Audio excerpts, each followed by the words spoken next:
2 Coríntios 1:3 diz: Bendito seja o Deus e Pai de nosso Senhor Jesus Cristo, o Pai de misericórdias e Deus de toda consolação. É Ele que nos conforta, é Ele quem nos conforta em toda a tribulação.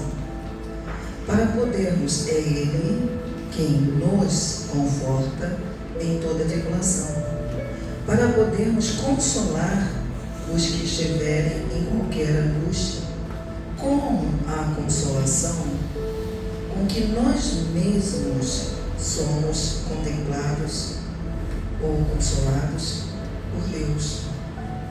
Oremos. Senhor Deus, nós levamos o nosso pensamento cativo à obediência de Cristo e pedimos ao Senhor: tem liberdade. Aqui é a tua casa, aqui é o teu lugar. Eu sou vaso nas tuas mãos, a minha vida é tua e a minha voz é instrumento da tua vontade. Mas eu não sou Deus, o Senhor é Deus. Por isso tenha liberdade de usar a minha vida e cada coração que aqui está como objetos úteis, utensílios, que sejam bons para a glória do teu nome, vasos de honra, que cada um de nós esteja disposto, pronto a receber e a dar aquilo que é necessário para que a tua glória se manifeste não somente nas nossas vidas, mas especialmente e principalmente por nossas vidas. Somos instrumentos e cada um aqui tem uma razão de ser. Não nos deixe fugir ao nosso chamamento e à nossa vocação. Ensina-nos, nos colocamos como discípulos, como filhos que aprendem, como o Senhor nos chamou a aprender de mim. Queremos aprender. Em nome de Jesus. Amém. Amém. Então o apóstolo ele vai falar para essa igreja que era um pouquinho teimosa, apesar de ser cheia de poder, cheia de virtude, cheia de unção, de coisas maravilhosas, mas ainda era uma igreja teimosa, né, quanto à direção do Espírito Santo na vida de Paulo. Teimosa também por causa dos costumes, da cultura, tudo contava muito ali naqueles procedimentos, naquelas ações. Mas ele começa a carta dizendo: Bendito seja o Deus e Pai de nosso Senhor Jesus Cristo. Então ele já diz que tem um Deus, que tem um Pai, que é do nosso Senhor Jesus Cristo. Se você for no passo a passo, você vai entendendo coisas tão importantes e tão sustentadores do que somos. Sustentadores do que somos, diz: Ele é um Deus bendito, Ele é um Deus que é Pai, Ele é um Deus do nosso Senhor Jesus Cristo. Então nós temos um Deus sobre o nosso Deus, que é o Deus mesmo. Ele está nele. No princípio era o verbo estava, o verbo era. Então ele diz: Pai, Jesus Cristo, continua, Pai de misericórdias e Deus de toda consolação. Quando Deus, ou o apóstolo fala Pai de Jesus Cristo, porque nós estamos nele, não esqueça, Cristo é o cabeça e nós somos o corpo. Então a ideia que o apóstolo está dizendo, passando, é uma coisa só. E se é de Cristo, é nosso também. Amém? Essa é a ideia. Que o apóstolo está falando como uma igreja experiente, uma igreja de sábios, uma igreja de gente que culturalmente tinha um nível mais assim, filósofos. Então ele podia ir além. Então ele disse: olha, assim como é Cristo, vocês também são. Amém? É isso que ele está falando. Aí ele diz: Deus de toda consolação. Quem é esse Deus que nós temos? O Deus de toda consolação. É Ele que nos conforta quando? Em toda a nossa tribulação. Em todo o quê? Nossa tribulação. Em todo o quê? Nossa tribulação. Ai, mas não é quando está tudo bem, quando a gente está tranquilo, sentadinho, tomando água de cana, com caldo de cana, né? E tomando na rede, não é não? Quando é que Deus se mostra grande, forte, poderoso? Quando é que Ele se mostra? Porque ser consolado quando está tudo bem, quem precisa? Não está tudo bem? Para que a gente precisa de consolo? Consolar o quê? Consolar quem? Quando é que Deus aparece? Quando é que Deus se mostra consolador? Aquele que está do lado, aquele que sustenta, aquele que ampara, aquele que está junto para resolver. Quando é que ele aparece? E nós deveríamos acreditar. Quando? Isso aqui já seria suficiente para eu pegar meu banquinho e sair de fininho, porque já está tudo dito. Isso aqui já seria suficiente para manter a minha vida, entendendo que no meu momento de tribulação, quem tem o poder de consolar o meu coração? Deus. Mas ele não é só Deus, ele é o meu Pai. É o Pai de toda consolação. Então, além de consolar, ele também tem esse lugar do apoio, o lugar do acolhimento, o lugar da guarda, o lugar da proteção. Então, não somente ele me consola, mas ele me acolhe, ele me envolve, porque esse deveria ser o papel do pai, não é isso? O pai é o homem que envolve a família, é o homem que envolve a esposa, que envolve os filhos, que envolve a casa. Tudo bem que a gente tem distorções disso hoje, e talvez seja difícil entender, mas esse é o papel do homem. Ele é o protetor, ele é o provedor, não é isso? Esse é o papel do pai. Então, quando diz que ele consola, experimenta você como mãe dizer para o teu filho: não, filho, vai dar certo. Ele ouviu. Agora manda o pai dele dizer que vai dar certo. Tem diferença? Tem diferença? Você que é mãe, você que é mulher, você que é filho, já foi filho? Quando tua mãe dizia uma coisa, não era uma coisa, você confiava nela, você sabia, era mãe, né? Mas quando o pai dizia você sabia, vai ser. Não é assim? Então essa é a figura do consolo, por isso ele chama atenção. É o pai que está falando. Percebe? Ele continua. Que nos consola em que momento? Toda a nossa o quê? Tribulação. Ele está presente naquele momento que a gente mais precisa. E é justamente nesse momento que nós entramos em crise e falhamos. Porque não entendemos que se tem alguém que pode me consolar quando eu perdi alguma coisa, quando eu estou na tribulação, quando as coisas estão ruins e pesadas, quem é esse alguém? Deus. O que a gente faz? Corre para todo mundo, não é? Para todo mundo. Senta lá no bar, enche a cara e vai contar a vida. Não é assim que as pessoas lá fora fazem? Pega a droga e vai se entorpecer. Vai tirar a noção porque não suporta. Mas quem é o Deus de toda consolação? É o nosso Pai. Que as pessoas lá fora façam isso porque elas não têm outro recurso, tudo bem. Mas por que nós precisamos desesperadamente de um Rivotril se não dormimos? Por que será? Porque a consolação é justamente esse chegar junto que te sustenta. Dá para entender isso? Consolação é quando alguém chega aqui e me ajuda. E está comigo, eu estou com você. Consolador é o papel do advogado. Por isso que ele é o nosso advogado, Jesus fiel. É aquele que chega junto, que tem argumento para te sustentar. O que a gente espera de um bom advogado? Que ele tenha uma boa sustentação de argumento. Não é isso? Ele tem que sustentar a minha causa. Quem é o nosso consolador? Nosso Deus. Ele não é o nosso Deus? Nosso Deus é o quê? Sim, mas ele também é o nosso quê? Então você tem toda a segurança necessária para saber que tem alguém que vai sustentar a sua argumentação. E vai te explicar por quê. E vai explicar para o outro por quê. E isso é consolar. Você entende? Às vezes você perde alguém que você ama. Um processo de luto. Né? Nós perdemos a doutora Leda, nossa amada. Como passar por esse processo de luto? Como? Como é que você justifica a morte? Se você não entende o quê? O processo. Se você não tem uma boa argumentação, a morte é perda. Mas quando você entende o processo de morte, porque a Bíblia é muito clara quanto a isso, você está seguro. Você não tem medo da morte. Amém? Você sabe que apagou aqui, acendeu lá. Acabou, não tem jogo, não tem conversa. É isso. Está escrito, nós somos da fé. Então, o que acontece? Você é consolado. Você vai lembrar da pessoa que partiu, não por causa da dor. Mesmo que você esteja acompanhando uma pessoa, no processo paliativo? Pode ser? Pode. Eu estou vendo aquela pessoa indo embora. Mas, se eu entendo o que é ir embora, eu não vou transformar aqueles momentos no inferno da pessoa. Né? Ah, coitada. Ah, pobrezinha. Ah, meu Deus, é o fim. Você está sentindo o quê, filho? Não levanta, não senta, não deita. Isso é o inferno.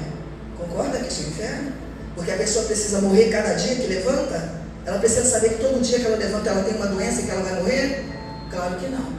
Mas se você não entende o processo de luto, você faz isso. Você vive um luto diário. Você não foi consolado e você não pode consolar. Bom, eu estou enfrentando uma doença, eu posso enfrentar essa doença de dois modos. Entendendo que eu vou ser curado ou entendendo que eu vou morrer. Não é assim? Como é que você vai entender isso? Muito bem, bom, eu vou morrer. Bom, se eu vou morrer, como é que eu vou morrer? Feliz. Não, como é que eu vou morrer? Morrer feliz é ótimo. Como é que eu vou morrer? Vou morrer. Como é que ele fala? Olha, você vai morrer. Você vai morrer. O que você tem que fazer? Colocar o quê? A casa em ordem. Se eu sei que isso e eu não estou deixando que o acaso me leve, eu vou colocar o quê? Casa em ordem. A casa em ordem. Quem é que eu estou devendo? Devendo carinho, devendo afeto, devendo amor, devendo respeito? A quem eu estou devendo? Eu tenho que colocar o quê? Em ordem. Porque a morte não é o problema é depois da morte, não a morte. Entende isso? E quando você entende tanto para quem vai, quanto para quem fica, o processo de luto, você é capaz de consolar e ser o quê? Consolado. Fulano estava lutando contra o câncer e perdeu. A pessoa já estava sofrendo, ainda sai desse mundo como um perdedor. Você entende que não tem sentido isso? Você entende que isso não tem sentido? Como é que você entra numa luta lutando? Você não está lutando, você está vivendo cada dia, dando valor à sua vida. Eu acordei hoje, eu tenho câncer, e agora? O que eu vou fazer com isso? Posso arrancar? Não. Posso tirar? Não posso, então o que eu vou fazer? Viver. É isso que as pessoas precisam entender. E só podem entender se forem o quê?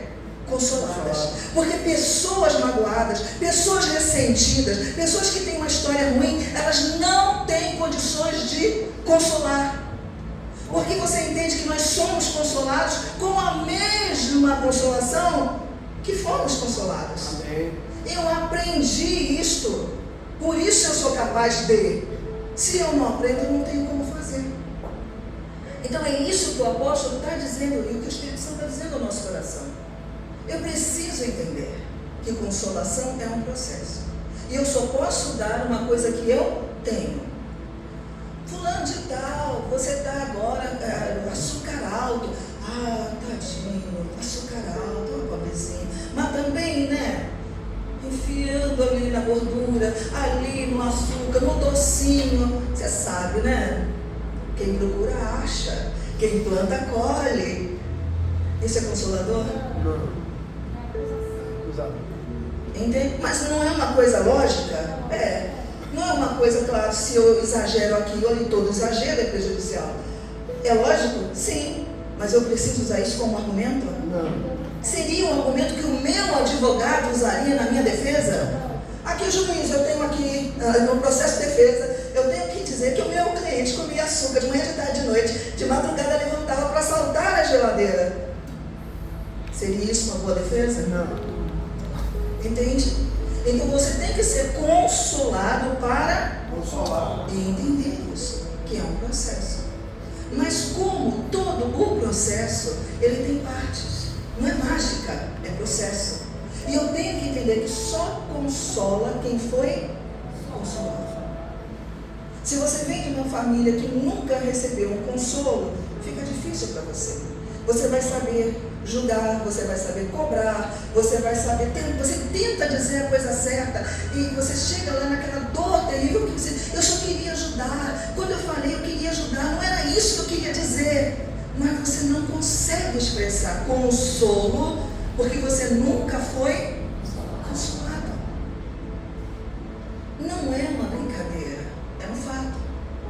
você não experimenta, são coisas na vida que você só experimenta, só sabe se você experimentar de fato.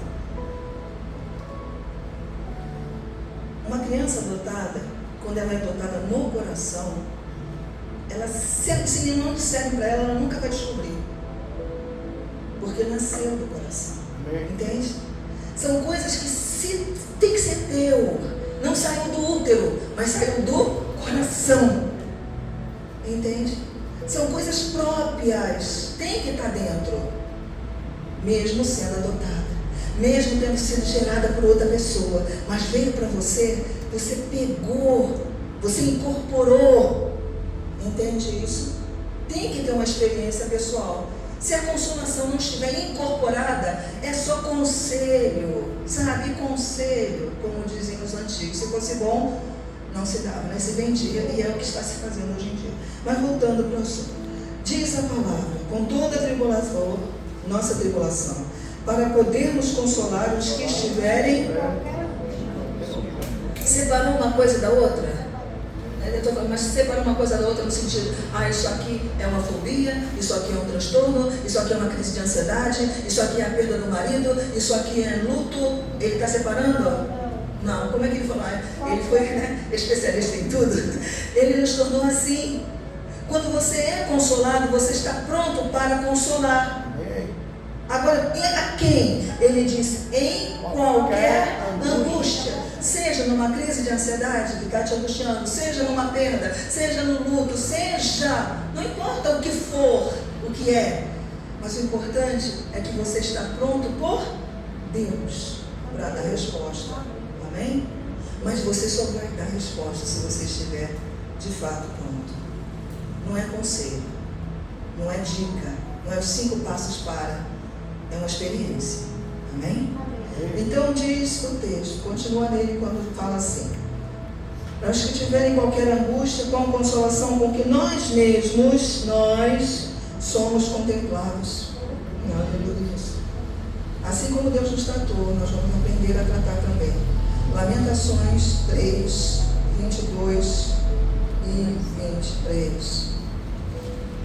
É tão legal entender que essa consolação, ela está firmada, fundamentada em, eu falei, Lamentações 3. 22. Certo.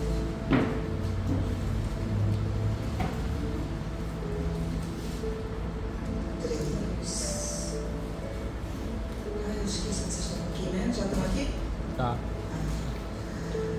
3, 22 dias. Olha que riqueza.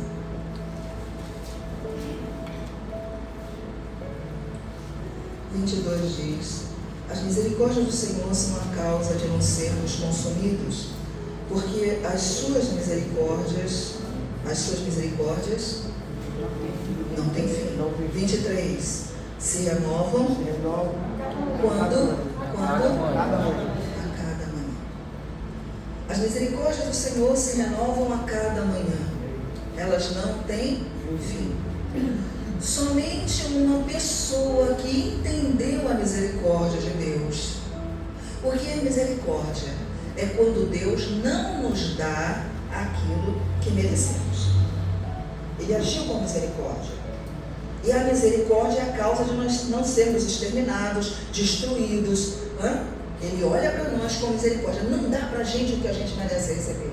Isso é misericórdia. Então ele vai dizer: as misericórdias do Senhor são a causa, porque ele se coloca aqui, né, o coração sobre a nossa vida, sobre a miséria humana, né, miséria, o miserável, e de coração. Então ele se coloca nesse lugar, ele coloca o coração sobre a nossa miséria humana, certo?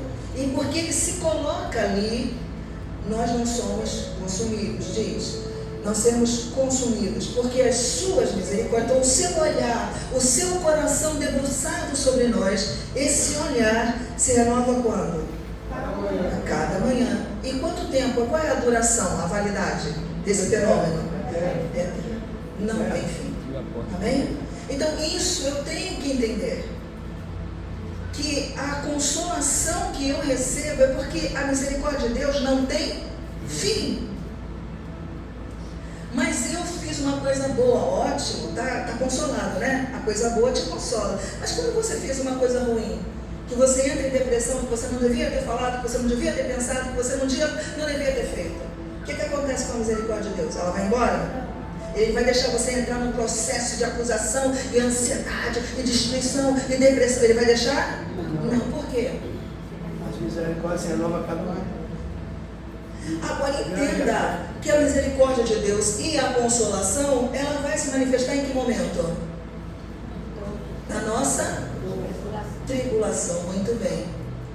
É no momento mais difícil, é no momento da nossa dificuldade, é no momento da nossa crise, é no momento da nossa dor, é no momento do nosso pecado, porque isso eu preciso de misericórdia, eu preciso. Nós não vivemos deliberadamente no pecado, mas dizer que nós não pecamos é um erro. Será que você não olhou para o sapato da irmã com um certo... ou será o cabelo, ou será a unha, ou será os dentes, ou será o carro? Isso é pecado? Cobiçar as coisas alheias é pecado? Entende? As misericórdias de Deus se renovam? Então diz o texto, continua nele. Ele diz: as misericórdias do Senhor são a causa de não sermos consumidos. Por quê? Porque as suas misericórdias. Por quê? A nossa cultura muda, os nossos valores mudam, os nossos gostos mudam, mas as misericórdias de Deus, não. Quis Deus, qual é o desejo de Deus? Que todo homem seja salvo. Por isso é que Ele renova a sua misericórdia, porque nós dependemos desse querer. E é um querer do coração de Deus sobre nós. Mas o que acontece com os religiosos? Nós religiosos, muitas vezes, quando chegamos nesse lugar, nesse status, nesse lugar de agora eu não faço mais isso, agora eu não faço mais aquilo, agora eu, não. Aí você começa a imaginar que você está onde está porque você mereceu, porque você fez para estar, né? Eu não fumo, eu não bebo, eu não adultério, eu não faço, como se isso fosse salvação. Salvação não é isso. Mas ao religioso ele começa a se valorizar e qualificar por essas ações. E não é isso. Então ele olha para o outro ali, tá vendo? Que veio para a igreja. Eu estou sentada aqui. Eu sou crente há quase 50 anos. Então eu já dei uma carga, né? Um peso.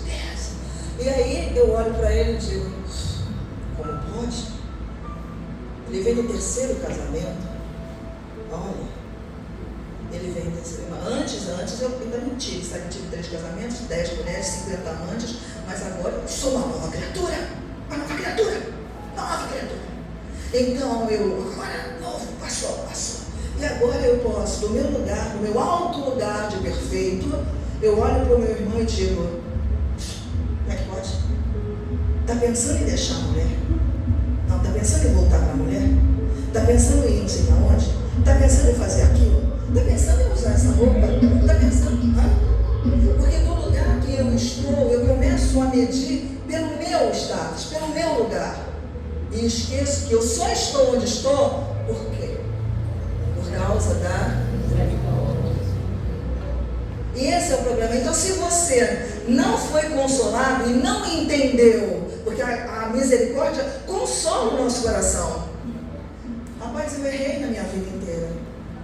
Você já viu como foram os casamentos da nossa geração lá? Porque assim, era gente que para não ficar abrasado casava.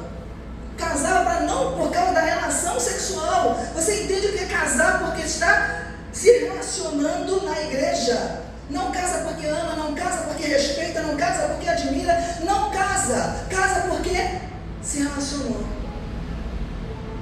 A mulher não admira o marido não admira a mulher. A gente chama esse casamento de inferno. Inferno. Você entende isso? Gente, a pior coisa que pode acontecer na vida de um ser humano é ela se vincular a uma outra pessoa que não deveria estar vinculada. Em todos os relacionamentos, não é assim? Entrou na tua vida, não vai fazer bem, vai fazer mal. Então, o que acontece? Passou. teve um casamento que não deu certo. Gente, a gente casa para dar certo. Você tem que pensar em quem está solteiro aqui, pelo amor de Deus. Não faça a besteira de se juntar, porque você vai daqui a pouco separar. Primeiro, porque isso é muito comum, a nossa cultura não permite. Casa hoje, separa amanhã. Não, gente, a gente pode. Quer casar quantas vezes? 50 vezes? Casa hoje, passa 3 dias, casa amanhã, casa separa, casa. Não tinha uma brincadeira que era assim, casa separa? As pessoas levaram a sério a brincadeira. Mas é a pior coisa que você pode fazer. Porque você não está contando com, né, o restante da história. O restante da história é pesado. Então, mas você veio. Agora você entende, não, peraí, eu vou casar, minha esposa, eu estou aqui no meu 3º casamento, mas agora eu estou levando a sério isso aqui. Eu vou respeitar a mulher que está comigo. Eu vou respeitar o homem que está comigo. Tem mulheres que, porque os pais eram ruins, elas ficaram muito agressivas no comportamento, né? Tinha que brigar pela vida. Então elas chegam no casamento sendo mãe do marido, sendo patroa do marido, mandam no marido. Entende? Esse casamento vai ser bom? O casamento é uma junção. É uma relação, por isso é um relacionamento de respeito. Aquilo que eu não quero que o Wilson me desrespeite naquele lugar, eu não vou desrespeitar. Mas é por quê? Porque eu sou inteligente. Se eu não fosse inteligente, eu não seria casada há 40 anos. Porque cada dia é um dia. Para quem é casado sabe o que eu estou dizendo. Entenderam? Cada dia é um dia. É um dia. Não importa se você é casada há 40 anos. Mas se ele hoje quiser falar besteira para você, vai falar como se fosse o primeiro dia. Os 40 anos de casa não vão impedir que ele fale o que ele quer falar. Vocês entendem? É verdade. Entendem isso? Então quem é que tem que estar entendendo? Sou eu. Percebe isso? Então vamos voltar para cá. As misericórdias de Deus são a causa. Você errou muito antes. Você era um rapaz que só vivia nas drogas. De manhã, de tarde, de noite, você não comia, você só vivia para droga. Era droga de manhã, droga no café da manhã, no lanche, na tarde. Era isso a tua vida. Você sabia fazer isso? Eu estou usando drogas como uma coisa mais leve. Mas vamos pensar, era isso. Aí você vem, Jesus te tira esse vício, não tira? Aí você vem, você começa a ver que a vida é muito mais legal se você estiver de cara limpa, que você pode viver mais, experimentar mais. Sabe, a vida é boa, a vida é boa, quando você sabe o que é vida. Aí você parou. Aí você vai lá para os teus colegas da turma e diz, rapaz, isso não é assim não, rapaz, você tem que ter força de vontade, você tem que querer sair desse negócio. Olha aqui eu como é que saí, olha aqui eu saí, estou aqui, estou de pé, estou de boa. Isso é consolação? Mas é assim que faz. Você entende? Certo. Você compreende isso? E é isso que nós como igreja precisamos entender. Nós só estamos onde estamos por misericórdia. Se eu tenho 40 anos de casado, por misericórdia, a cada manhã. A cada manhã. Porque a cada manhã eu estou no mundo, e ele está no mundo, e meus filhos estão no mundo, e todos nós somos expostos ao mundo. E o mundo jaz e está no maligno. Pronto, se a gente é bíblico, se estamos na Bíblia, é isso que diz. Então o que eu preciso entender é que eu só posso viver consolação, de verdade, se eu tiver entendido a consolação. Qual é a consolação de Deus? Ela se fundamenta em misericórdia. E agora a gente vai ver a segunda parte. Sua Bíblia aberta, Efésios 2. Misericórdia. Sem entender misericórdia, você vai estar sempre julgando alguém. Você nunca vai ter o teu coração lá. Nunca teu coração vai estar lá. E aí você vai continuar amargurada, ressentida, carregada, apontando o dedo para todo mundo, querendo justificar que eu não sou tão pecador quanto fulano.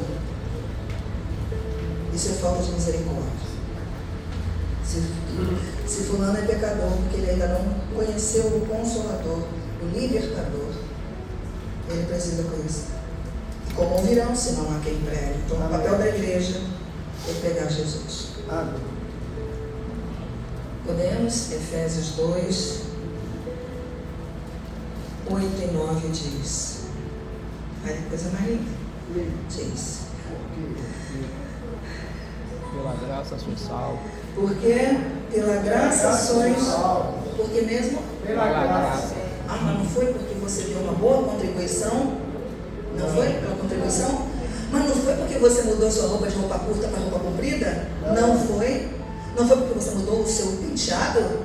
Não foi? Fomos salvos pela graça. O que aqui é a graça? Favor O favor não merecido. Tá certo? Na misericórdia, Deus não nos dá o que merecemos. Na graça, Deus nos dá o que não merecemos. Mas é a mesma, é o mesmo lugar. Percebe? Por graça que você tem o que tem. É por graça que eu estou aqui.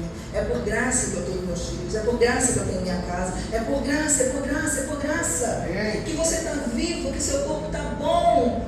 Você imaginou agora quantas pessoas estão no hospital? Quantas pessoas agora estão acompanhando um ente querido que faleceu? Você entende? Isso é vida. Você entende o que nós temos agora? E sabe por que a gente está aqui? Porque tem uma graça. Porque tem um plano perfeito que Deus estabeleceu em cada um de nós. E quando você leva a sério, você sabe que você não vai ser tirado daqui antes do tempo. Porque a gente só está aqui para cumprir o quê? O tempo. Por isso que ele aconselha o quê? Acumular tesouro onde? Porque lá é para sempre. Mas aqui é para trabalhar. Entende? E isso consola o meu coração. Quando eu venho para uma luta, quando eu tenho um problema, quando eu tenho uma coisa difícil para resolver na minha vida, eu não vou confiar nos meus anos de vida, nem na minha... Não. Eu confio no Senhor e na misericórdia. Aí eu olho, fulano de tal está me provocando, fulano de tal está abusando, fulano de tal está querendo me diminuir, fulano de tal está brincando comigo, porque sabe que eu sou gente boa, que eu sou gentil, que eu sou uma dama, e está querendo tirar comigo, tentando abusar comigo. Aí eu falo, rapaz, mas quem sou eu hoje?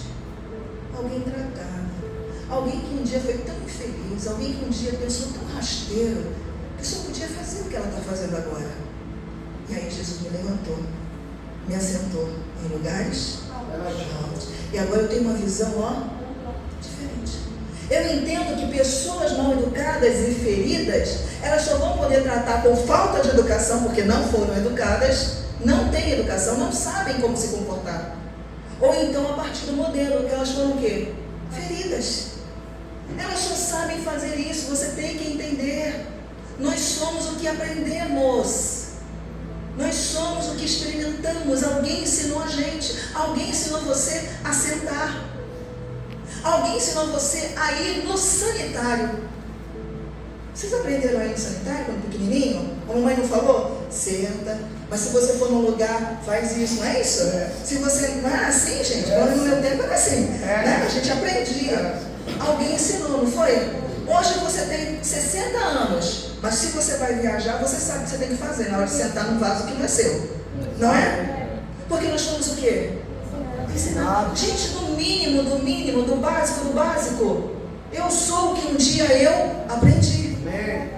Então, se você só imagina isso, um exemplo bem claro, eu preciso que vocês entendam que vocês só vão poder dar o que vocês têm. Se vocês não tiverem, vocês não vão dar. Não adianta dizer que é cristão há 50 anos se você não entende o mistério.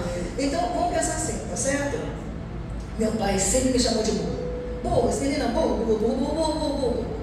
Aí, um dia, mas eu sou resiliente, eu sou uma pessoa que pega uma coisa ruim, a pessoa nasce ali, já vê, ou tem uma avó que é resiliente, ou tem um amigo que é resiliente, ele aprendeu aquilo ali. Aí ele diz, não, meu pai me chama de burro, mas eu vou mudar isso, eu vou mudar essa história, eu vou fazer, eu vou acontecer.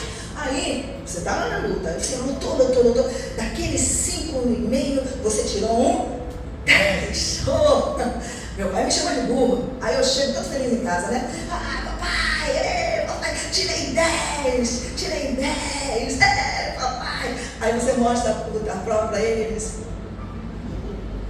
até que você não é muito burro. Não é assim? Eu não sei se você é assim. Né? Ele não sabe dizer outra coisa. Ele não consegue. Ele não tem voz, ele não tem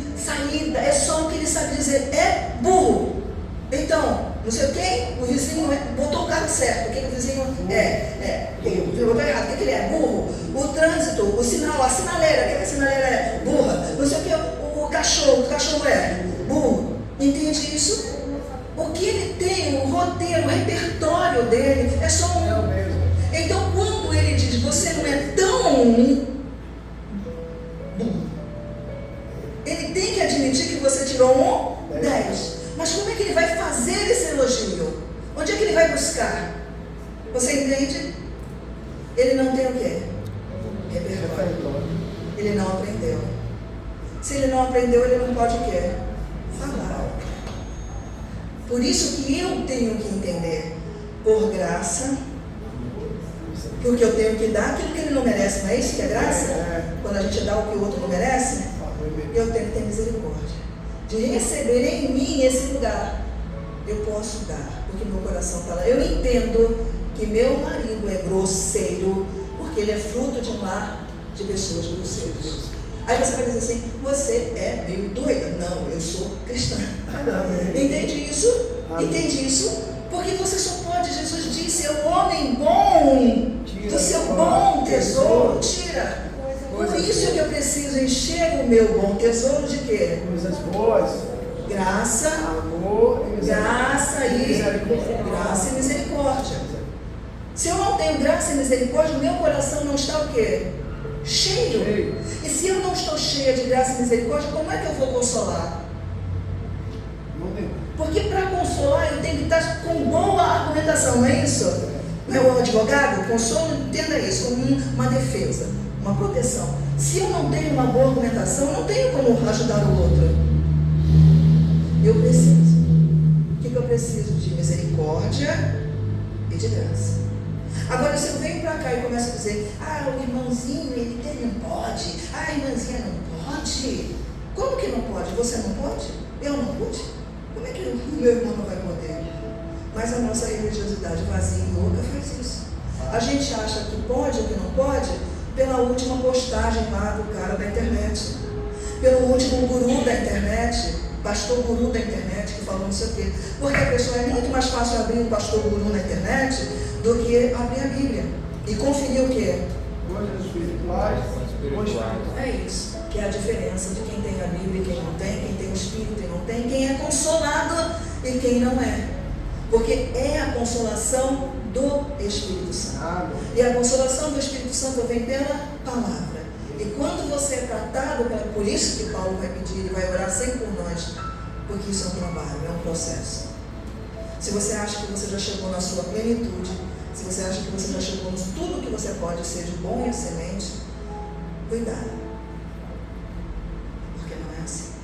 Nunca foi assim. As misericórdias de Deus se renovam a cada manhã. Você depende dela para tudo na sua vida. E quanto mais você estiver debaixo da misericórdia, mais misericordioso você vai ser.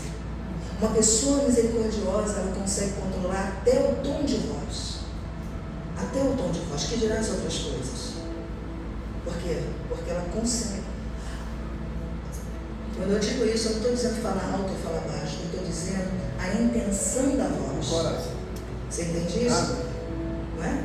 Porque se a pessoa está na beira do abismo e se você não disser, sai, ela não vai adiantar, você tem que gritar, não tem? Eu estou falando da altura da voz, eu estou falando do tom da voz, da intenção da voz. Não é isso? Amém. Os cantores eles trabalham com tom de voz. O que eu quero passar quando eu faço isso? É o tom. Uma pessoa misericordiosa, ela tem um tom para colocar as palavras.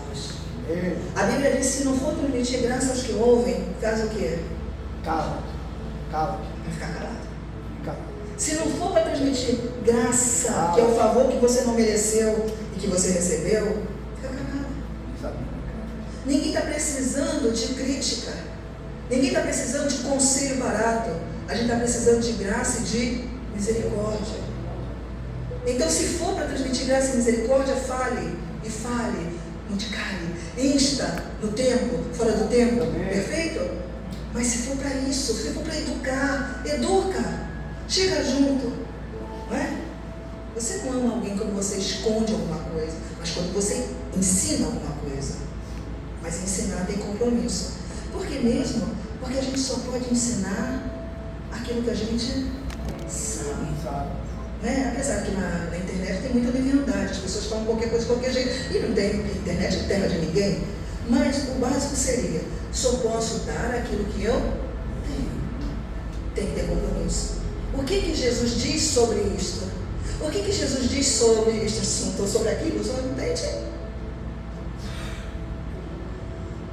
Jesus encontra com uma mulher que não era da sua cultura, que não era do seu ali, né, próximo, que ele precisasse fazer médio, dizer, não, tá tudo bem, tá vendo como eu sou uma pessoa, né?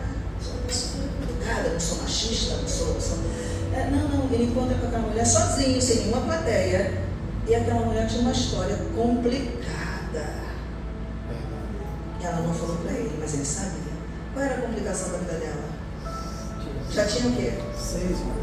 Certo. Mas tinha o quê? Tinha, né? Passado por vários o quê? Vários relacionamentos.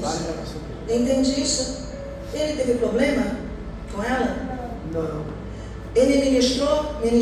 Ela entendeu. E quando ela entendeu, Aí, o que ela fez? revelou para outros. Exato.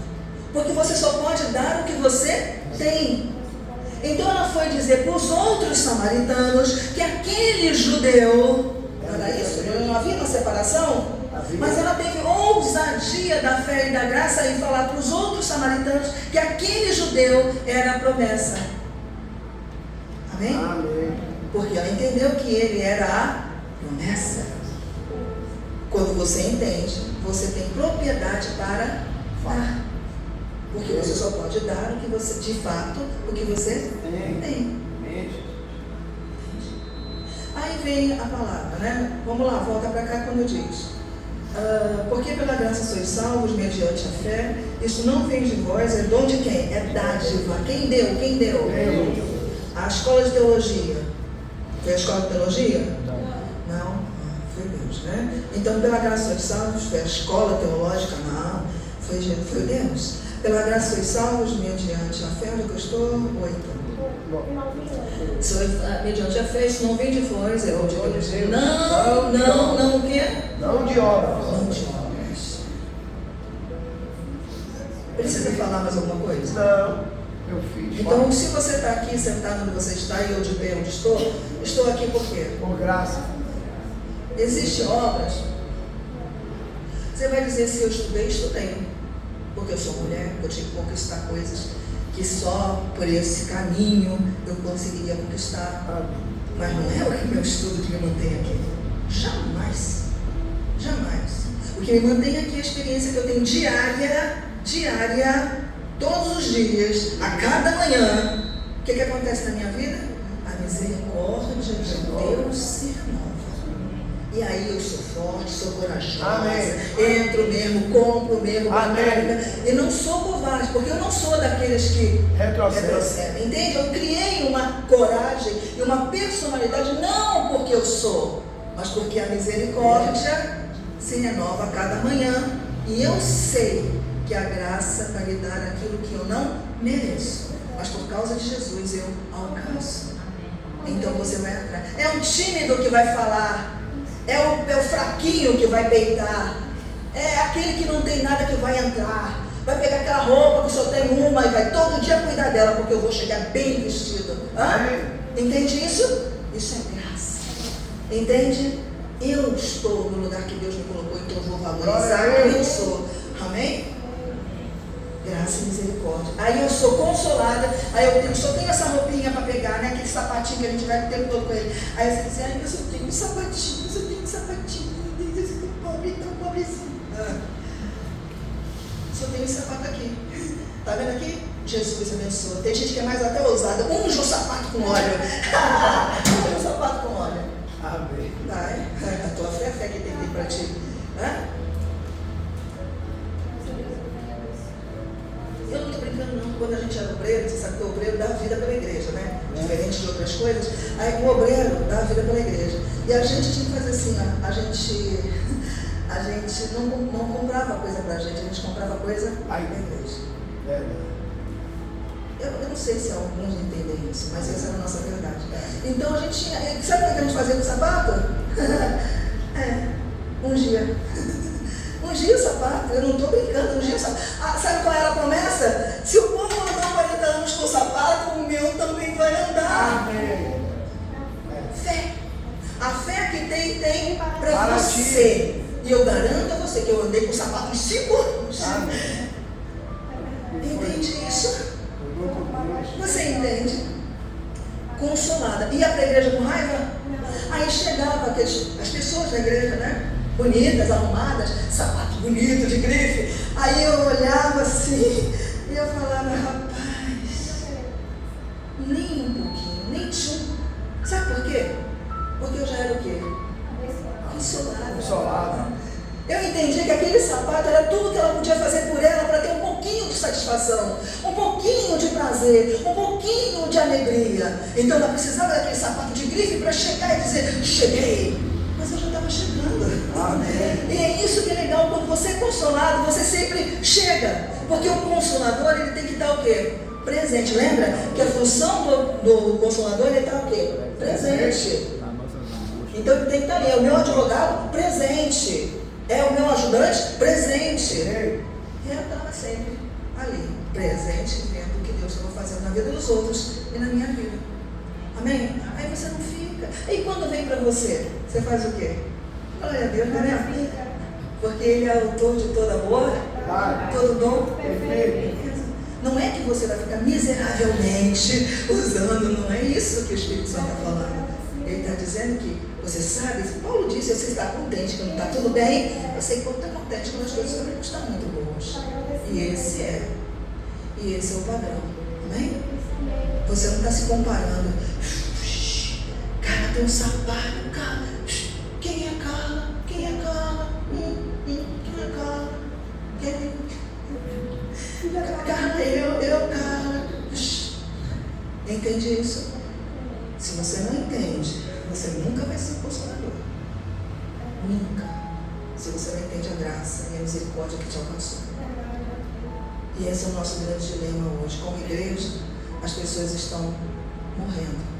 Porque não tem consolo.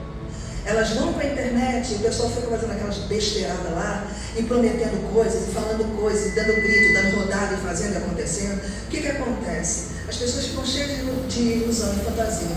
Chega na hora, porque é só um teatro, é só uma fantasia, a coisa não acontece. Aí a pessoa entra em desespero, porque a última esperança dela era aquela bobajada que ela ouviu. Ela não conhece, ela não tem um advogado bom, ela não tem argumentos fortes. Então quando vem o dia mal, ela se afunda. Você entende isso? E eles precisam de alguém que tenha argumentação segura. Amém. Porque eu posso consolar com a mesma consolação que eu fui consolada. Então quando a minha filha estava com uma doença que não tinha cura, e eu sofri, e como eu disse, eu tinha pavor de ouvir o toque do telefone, porque a qualquer momento podiam dizer que ela estava morrendo, que ela tinha morrido. Você realmente cria um trauma. Você entende? Eu entendi isso, mas quando eu pensava assim, eu pensei, não, Senhor, se eu estou na fé, a vida é tua e a gente está aqui. Amém. Eu não vou dizer o que o Senhor vai fazer, eu vou confiar no que o Senhor vai fazer, porque eu confio em Ti, confio no Teu amor, confio na Tua ação, não estou sozinha, eu tenho um Consolador. Entende isso? E isso fez forte. Isso fez, graças a Deus aconteceu um milagre, graças a Deus, louvado seja Deus, amém? Mas antes disso, eu já estava forte. Amém. Porque eu fui consolada. E é isso que o Espírito Santo faz. Ao invés de ficar ouvindo, sabe, bobeira lá, bota o teu coração naquele que pode te consolar. Amém. Para o teu casamento que não está funcionando, quem é que vai te consolar? A Bíblia diz, se, olha isso, se o Senhor não edificar a casa, Em vão. Os que edificam. não, como é que é o negócio? Em vão. Em vão. Em vão. Ou seja, eu estou fazendo, mas não está adiantando o quê? Nada. Não vai adiantar nada. Você pode trocar a peça íntima, você pode tirar uns dias de férias, você pode, mas se o Senhor não for o teu consolo, a tua mudança de dentro, graça e misericórdia, não vai adiantar. Porque você vai trocar colocar a roupa íntima, não é? Vai ficar bonito, mas não tem consolo. Você vai lembrar, naquele dia você me traiu, naquele dia você me enganou. Adianta ter uma peça íntima bonita? Se a tua cabeça está com a traição dele, está com a traição dela, tem como? Teu filho, que você contou com ele para tudo na vida e ele hoje não te valoriza, tem como? Você simplesmente, é o meu filho que está fazendo faculdade, que isso aqui, tem como? Se não tiver, ele está ele está fazendo a faculdade dele, ele foi embora, mas graças a Deus que eu conduzia até esse momento. Se hoje ele faz uma outra escolha, problema de quem? Dele. Problema de quem? Dele. Porque você foi alcançado pela graça. Você não entra no lugar do perfeito, do absoluto, do soberano. Você sabe que tem algo, por isso que ele diz que ele nos consolou para que nós consolemos ao. Entende? Se você não entende isso, você vai sofrer. Querido, eu sofro, tá bem? Se a gente não entende a graça e a misericórdia, você vai sofrer. Porque se você tem um casamento onde você abriu mão de alguma coisa, tipo, você abriu mão de trabalhar para cuidar dos filhos, é um sofrimento, não é? E se você não entende por que você está fazendo isso, você vai sofrer muito.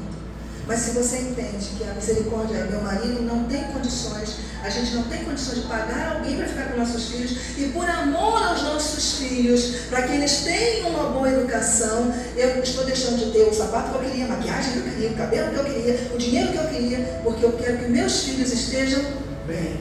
Isso se chama simples e básico. Sabe como é que se chama isso? Misericórdia. Colocar o meu coração na dificuldade do outro. Entende? E você só vai conseguir, eu só vou conseguir fazer isso se a graça e a misericórdia estiver no meu coração. Não tem jeito de consolar. Não inventa. Não quero fazer uma invenção.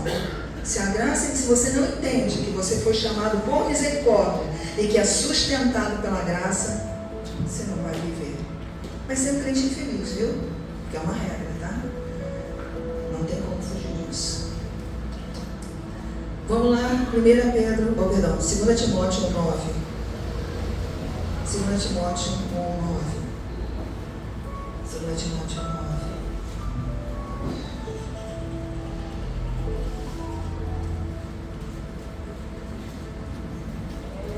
Regra, graça e misericórdia. Misericórdia é o que Deus tem em não punir a nossa vida como merecemos. E Ele nos ama com amor incondicional e misericordioso. Graça, dá pra gente o que a gente não merece. Eu, sim, você, eu. 2 Timóteo 1:9, foi isso? Foi?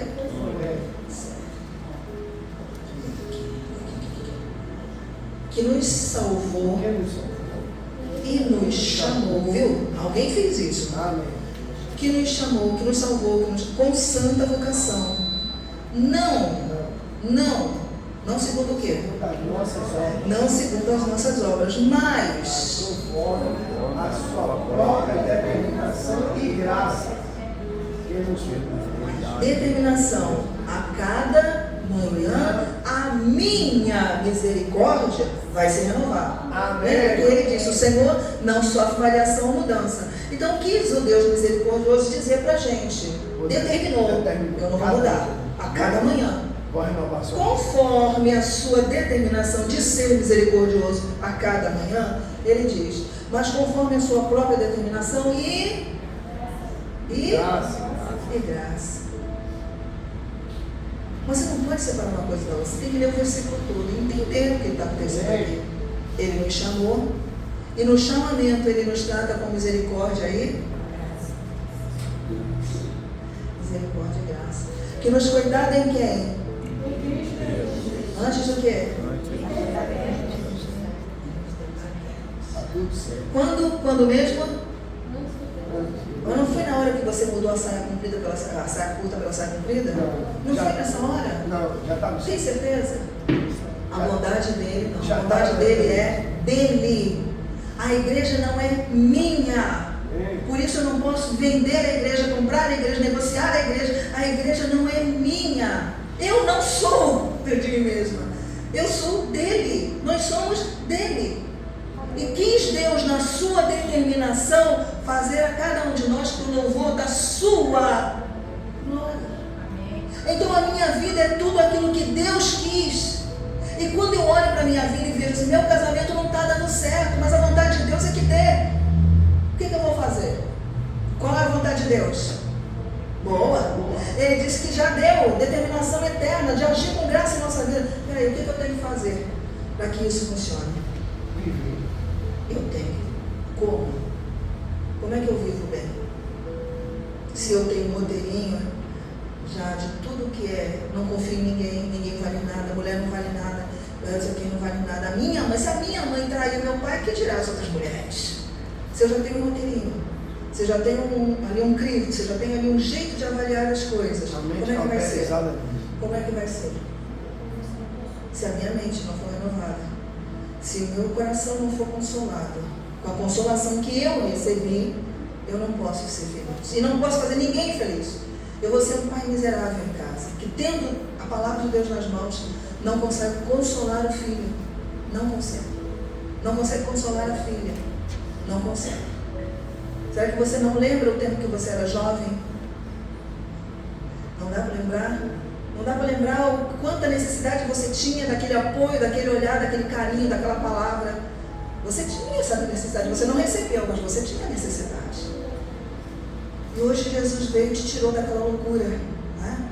Imagina se eu não fosse tratada por Jesus. Que querido. Então, mas eu fui. Então Jesus me tirou da minha loucura. Amém? E me colocou na dele. Amém? E estar nesse mundo e acreditar no que eu acredito é pura loucura. É verdade. É sério. Estar nesse mundo e acreditar no que eu acredito é pura loucura. Consolar com a mesma consolação que eu sou. Acreditar nas pessoas. Ter amigos. Imagina, você não consegue mais ter amigo, porque ninguém vale nada. Porque os amigos estão conversando aqui e estão gravando no WhatsApp. Porque os amigos estão fotografando aqui e mandando Deus sabe para onde. Entende como é que as pessoas estão descrentes de qualquer coisa boa? Porque a vida vale a pena porque tem isso. A vida tem sol, a vida tem praia, a vida tem passeio, a vida tem carinho, a vida tem amor, a vida tem relacionamentos. Não é isso? Se você é casada, precisa do marido, o marido precisa de você. Vocês têm um relacionamento que se completam. Na relação sexual, no casamento, a pessoa ganha saúde. Verdade. Quando se completa. Está perdendo tudo na vida. Por quê? Porque não está se deixando levar nem pela graça, nem pela misericórdia. Glória. Repetindo o mesmo padrão de infelicidade. Porque foi o que você aprendeu. E é tão dolorido que a pessoa aprende tanto, que já está tão grudada. Quer ver um exemplo simples? Você acordou, não foi? Aqueles que têm dente. Aqueles que não têm dente têm um processo mais demorado. Mas aqueles que têm dente, você para olhar, para pensar assim, peguei a escova. Você faz isso? Você precisa pensar? Não, é automático. Não é? Porque está em você. Então tem coisas que estão tão na gente que a gente acha o quê? Normal. É normal. Então é normal sofrer. É normal entender que eu sou burro. É normal entender que eu sou feio. É normal entender que eu sou doente. É normal entender que eu sou maluco. Porque tudo isso a gente já ouviu e isso tudo é normal. Entende isso? No nosso repertóriozinho, tudo isso é normal. Por isso é que eu tenho que entender que eu vou viver a partir da consolação que eu recebi. E a consolação que eu recebi é misericórdia e graça. Por isso eu não vou ficar exigindo demais. Eu só estou onde eu estou por causa da graça.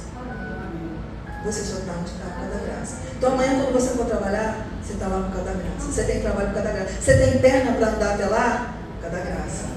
Você tem juízo na cabeça porque é por causa da graça. E você tem que viver isso de qualquer jeito? Não. Ele me deu sem eu merecer. O que a gente faz com alguma coisa que a gente ganha e não merece? O que a gente faz? A gente se torna o quê com a pessoa? Grato. Demorou a responder, não foi? Gratidão. Mas é isso, Esse é o problema. É que a gente não entende que recebeu por graça e não devolve a gratidão. Esse é o problema. E a gratidão é fonte de vida. Amém. Procure qualquer desses pai de santo da internet aí, ou gente que vive dizendo futuro dos outros, guru, não vou dizer pai de santo, vou dizer guru. Pergunte lá. Qual é a palavrinha-chave de hoje? Gratidão. Qualquer coisa. Gratidão. Porque eles entenderam. Você sabe assim, quando a gente se cala, que as pedras clamam, as pessoas estão dizendo, seja grato. E quando você opera em gratidão, você vai aumentar a produção de hormônios da felicidade, do contentamento. E a gente tem tudo isso aqui. Porque foi dada. Amém. Graciosamente. Amém? Glória a Deus. Então, aleluia. Então ele diz que nos salvou por sua própria determinação e graça, que nos foi dada em Cristo Jesus quando? Antes da fim. Então não dependeu, lembra? Não depende de quem quer, não depende de quem corre, é por graça, não por obras, para que ninguém se glorie. Amém. Aleluia. Hebreus 4,16. Hebreus 4,16. 4,16.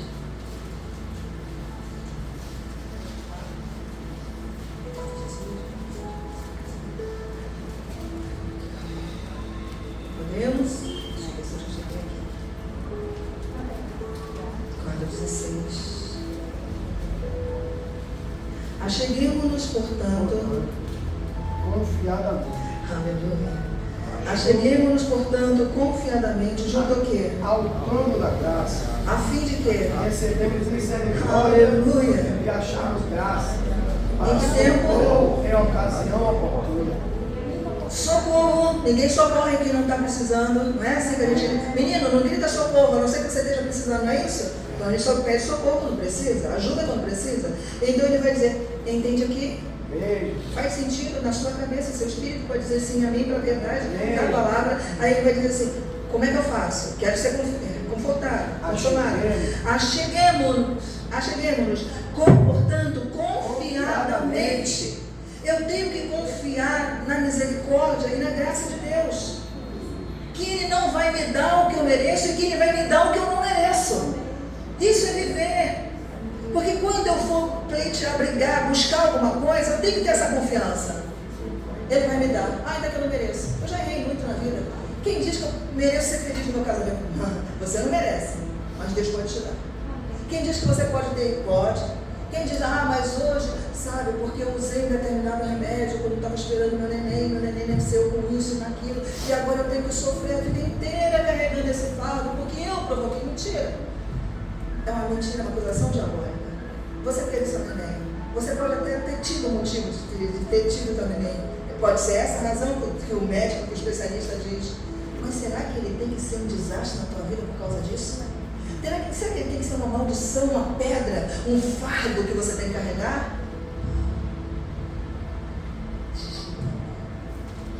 Tanta gente com tantos problemas, tantas deficiências, que souberam entender que eles são mais do que as deficiências que têm. Mas quem vai ensinar? Você.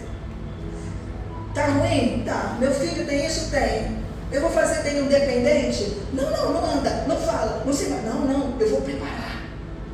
Eu vou dar a ele todos os recursos que na fraqueza dele, ele agora vai se tornar o quê? Forte. Vou ensinar a andar, a sair, a entrar. Mas ele tem síndrome, não sei de quê, não sei de quê. Eu sou mãe e eu vou ensinar meu filho. Vou ensinar. Vou controlar, porque a mãe diz, não, como eu fiz aquilo, agora o menino entra, e ele é completamente descontrolado, ele bate em todo mundo, ele morde todo mundo, mas você entende, é legítimo, a criança pode passar por isso, mas ele também pode ser ensinado, controlado com amor, você entende? Você vai mostrando para ele, e você vai trazendo ele, já que ele vive no mundo dele, você começa a trazer ele para o seu mundo. E aí ele vai se sentindo mais seguro, porque ele já, lembra, ele está distante, mas agora você começou a trazer, agora ele vai se sentindo mais seguro. Aí ele não voa tanto nos coleguinhas para morder, para bater, entende? Porque ele não tem mais medo, ele já está mais, continua com o transtorno, ou com a deficiência, ou o que você queira, continua, mas agora ele tem resposta. Agora ele foi consolado. Agora ele tem uma presença. E é isso que Deus nos chama. Amém? Por que somos cristãos? Para consolar com a mesma consolação que fomos consolados. Amém? Assim diz o Senhor, assim nós queremos aplaudir o nome do Senhor. Amém?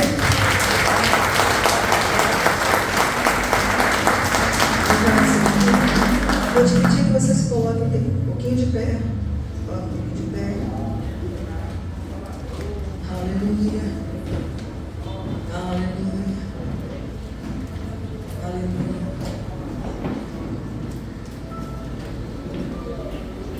Nós somos ensinados. Eu quero que você escute isso no seu coração. Nós somos ensinados a achar ou fazer uma linha de base para a nossa vida muito por baixo. Tem gente que diz assim: quanto você tirou na prova? Eu tirei 3,5. E você? 3,7. Ah, tá bem, né? A linha de base é muito, muito baixa. Então, quando você olha para a sua vida e você vê o que você está vivendo, e você diz: ah, o outro está pior, eu estou melhor. Não. O outro não deveria estar pior, e eu deveria estar melhor. Você não foi chamado para derrota. O tom da sua pele, o seu sexo, o dinheiro que você tem, onde você mora, isso não é você. Isso não sou eu. A idade que eu tenho, o corpo que eu carrego, isso não sou eu. E é por isso que quando você é feliz, você pode ter 90 anos, mas você está lá dançando, correndo, rindo, brincando. Porque não é o corpo, não é a carteira, não é a idade. É quem você é. Pessoas felizes, com 100 anos são felizes. Quantos anos você tem para viver a vida que você vive? Eu sou do tempo que as pessoas com 60 anos, elas eram velhas. Elas eram velhas. O pastor sempre comenta, a gente já comentou muitas vezes, quando nós chegamos em Recife para trabalhar na rádio, o nosso dono da rádio, ele abriu a rádio para a gente, colocou a gente, botou lá. Coisa de 15 dias ou um mês depois, ele tirou a vida. Porque ele acreditava que 60 anos era tudo que ele podia viver, não queria viver mais de 60 anos. Um homem rico, com um carro bonito, com família bonita, com amigos, pelo menos aqueles que estavam ali com ele. Um dia ele resolveu tirar a vida. E tirou. Porque era fim de vida. 60 anos, as pessoas entendiam que tinha acabado. E era o que diziam.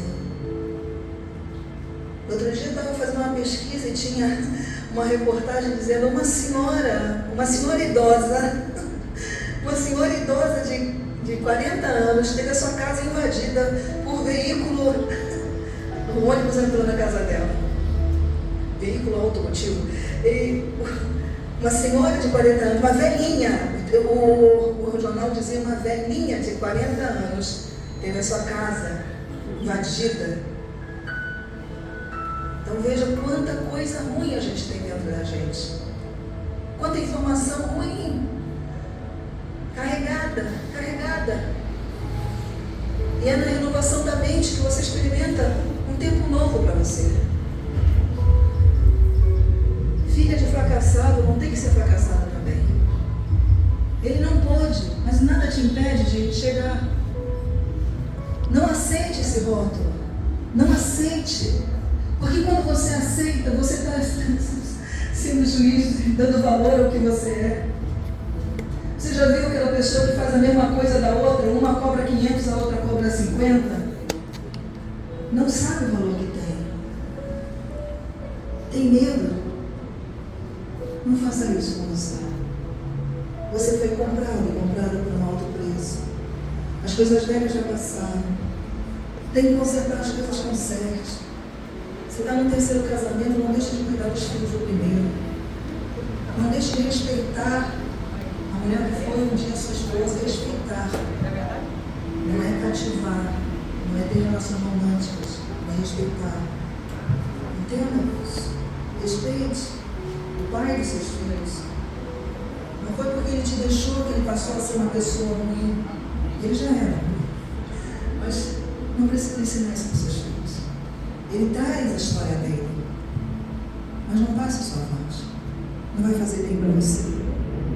Seu corpo vai entender isso como mal e ele vai querer tirar você desse mal, e ele vai fazer qualquer coisa para tirar você dessa dor. Ele vai querer tirar você de qualquer jeito e ele vai trazer para o seu corpo uma saída.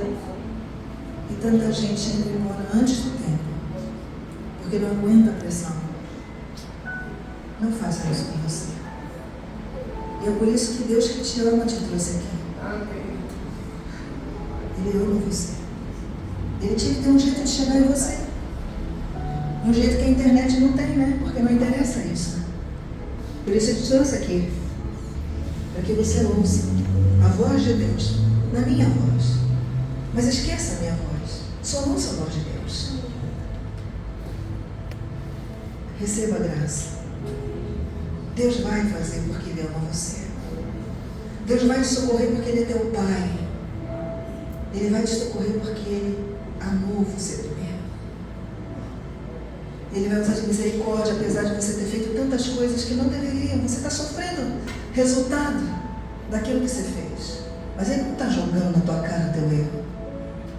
Ele está só dizendo, vamos embora. Não julga o outro, não aponta o dedo para o outro. Viva uma vida agora de graça e misericórdia. É só isso que Deus espera de cada um de nós. Estamos bem?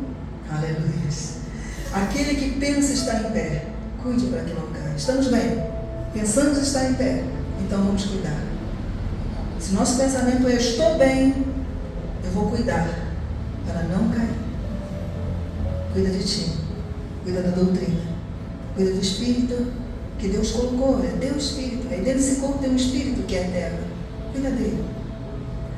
Espírito Santo, nós nos entregamos amorosamente às tuas mãos, nosso advogado fiel, nosso Consolador, nosso Paracletos, eterno, sempre, sempre.